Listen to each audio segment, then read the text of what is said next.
Hello mga person! So ngayon nga palang araw, ay mali-mali, gabi na pala.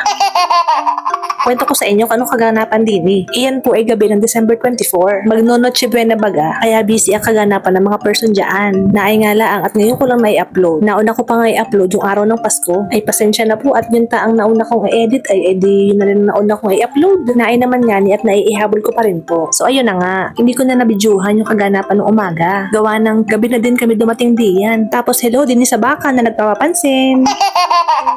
So ayun na nga, ang mga naunang dumating dyan ay yung mga lalaki kasi sila yung nagkatay at nagluto ng baboy na gagamitin nga ni. At kaya naman kami ginabi kasi nga, wala lang, trip lang. Hindi, joke lang. Tsaka meron kasi kaming ginawa sa bahay bago kami nagpunta diyan. Hala, defensive ang person. Diyan na nga po ang aming kaganapan. Nagbibilo ng minasang malagkit tapos gagawing pasulbot. Ayan, ang dami nga ng kinalabasan. Parang hindi magkakasya doon sa tulyasi. Ay awas iyan. Naay nga, ipaubayan na sa mga expert ang pagluluto na yan at talaga namang hindi tayo marunong. At matapos nga po ang mahabang proseso ng pagluluto ng pasulbot ay naay po at kalamay na. Oh, wow!